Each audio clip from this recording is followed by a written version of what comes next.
Okay, now I'm gonna make a video. The gas pump or something on, I've got a Mazda 6. 2008 Mazda 6. Been running great, nothing wrong with it. It's got 200,000 miles on it. You get like 300,000 miles out of these cars, 500,000. I seen one with 600,000 on it. Okay, the problem with this car is, all of a sudden, I'll be driving it, and it'll start spitting and sputtering, and it dies. Okay, so it says you gotta you gotta change the transmission fluid more than you do the oil. So I changed my transmission fluid yesterday. I've not drove it much yet, so I don't know if that's the problem or not. I thought it was a fuel pump. I watched a video, a guy changed his fuel pump out, I think, 5 times, he said. And they winded up going back the whole time and putting in his original fuel pump. And your fuel pump is right up under your gas, up under your seat. You take your back seat out on your Mazda 6. Mine's a 2008. I took the seat out. You hear my wife's inside cleaning it. I vacuumed it out. Right there's your fuel pump. Let's take the back seat out. And the whole time he said on his, he spent bunches of money to get fuel pumps put in. And the whole time, come to find out, it came to be the connector went to the fuel pump. They ended up putting his original fuel pump back in. So I'm going to try this fuel pump, mess with the connector, see if that fixes it. It only dies on me when it gets hot outside. Like today it's cold, the car will run perfect. It'll run perfect. The car will run absolutely perfect. But now I'm going to try to take this off and I'm going to mess with the connectors a little bit and see if that might fix the problem a little bit. But your fuel pump, everybody told me it was in my gas tank. Well, maybe this does lead to my gas tank. I don't know. But I'm going to try it like this right here, see if this fixes it. I'm going to set this up where you guys can see it. I'm going to try this like this, see if this fixes it.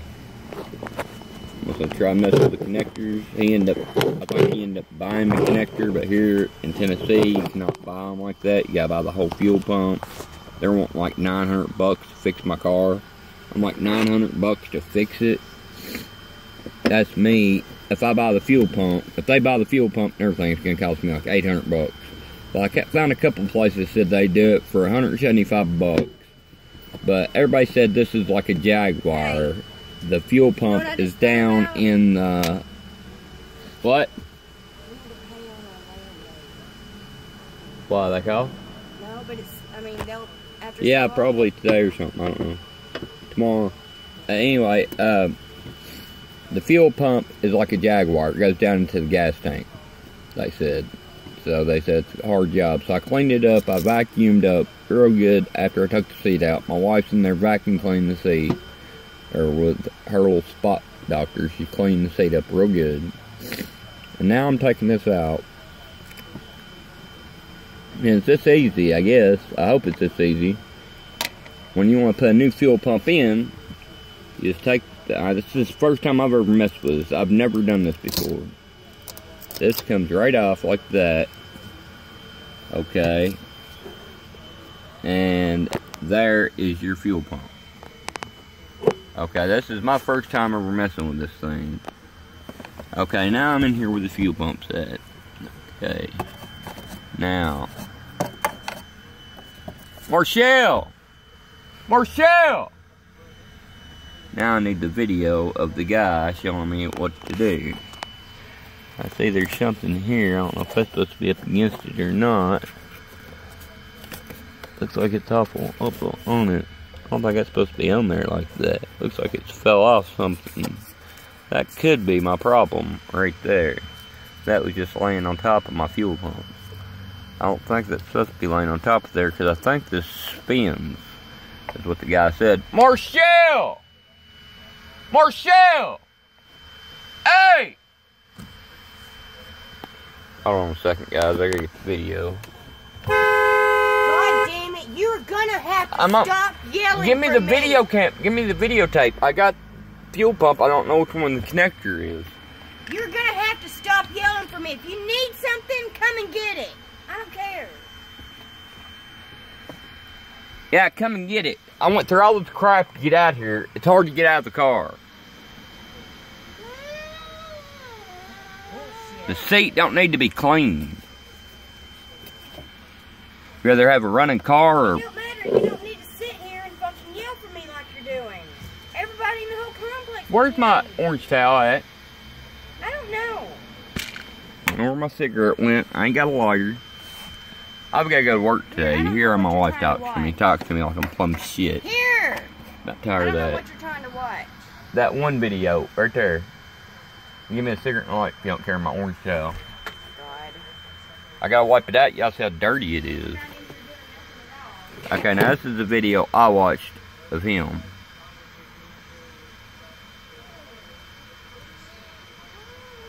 This is how I learned how to take out my back seat. Here, I don't know where your orange towel is. Where's your volume at? Here! My Bluetooth is on. Turn it off. Turn it off!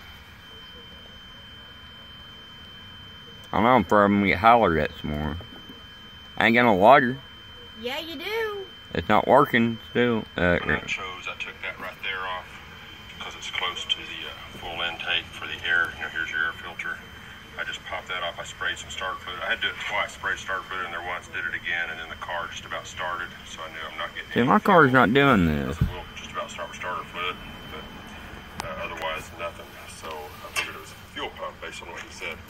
It's how you can take it and beat it with a hammer. Disconnect your fuse or your I battery. did disconnect my fuse. Because you don't want any electricity going I did that. Electronics while you're back there with that gas. And that right there, you need to look at your own chart and everything, but that's your, that little blue 15 amp. I did that. Is the fuel pump fuse right there.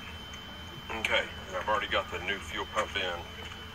Here's the old fuel pump. And his old fuel pump don't look as dirty as mine. This thing goes up and down. I just spring that to it. That's the little thing that's going to tell your fuel gauge where you're at on fuel. But take, especially note that right there. There's a little extra to this lip around here. There's a little thing jutting out a little bit. That's going to be important, as I'll explain in a minute. So that's the old one. I got mine for about, I got a new one for maybe 160, 180, I can't remember. 160, 180, I wish I knew where to find one at. A few days. And I have the seat out, already out. And then taking the seat out. My seat's out, you can see. Seat, taking out the first time took a few minutes, taking out the second time takes about 30 seconds. It's that easy. There's a couple of clips on the bottom of the seat. So what he done is he cut the wires on his because his connector is what it was all the time. It was a connector. It didn't have nothing to do. I don't understand why this is on the fuel pump because I see what the deal is. This here it came loose or something, and this is not. I think this is supposed to stay over.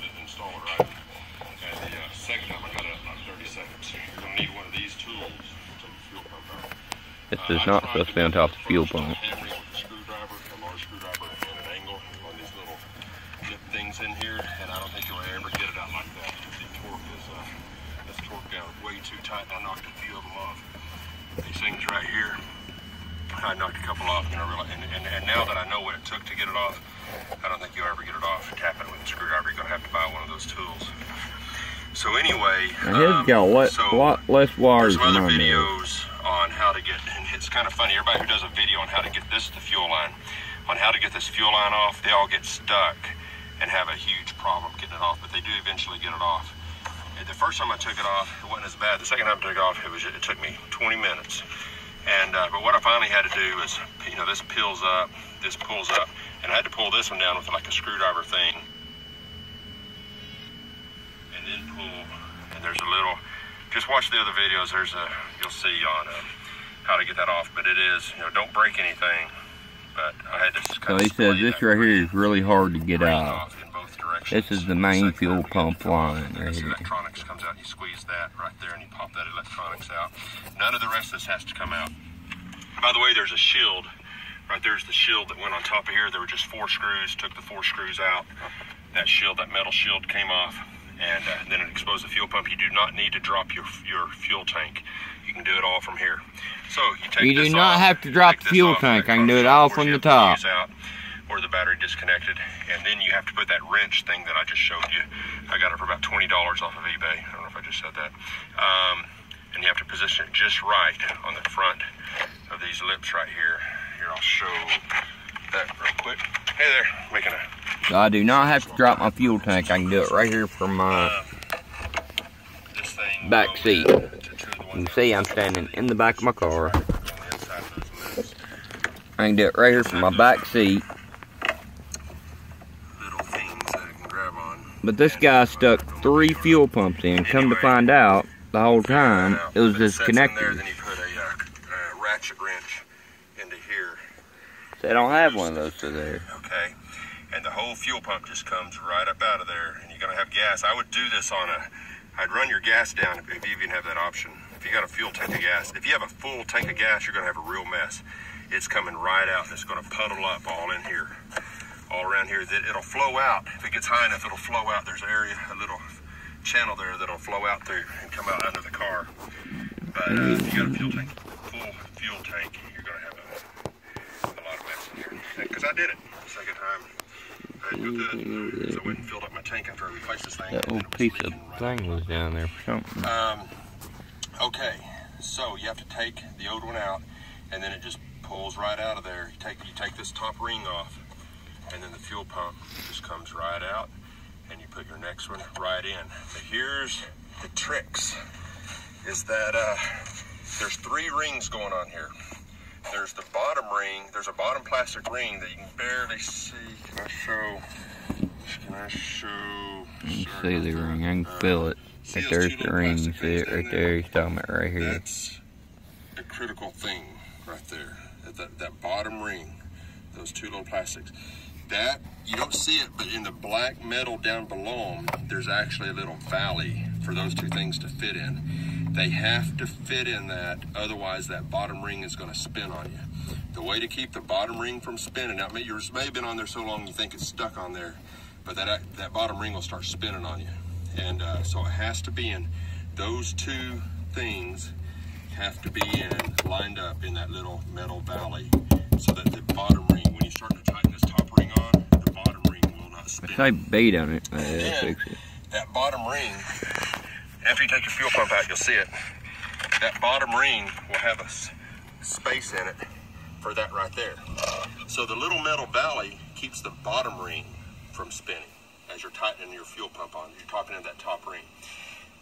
Having this in the right position will keep your fuel pump from spinning. While you're trying to tighten that top ring on, this puppy's going to start spinning on you unless this is down in the bottom ring at the right position. And notice there's a spring action on this thing. So you have to put pressure. You have to crush this all the way down in to where that is in.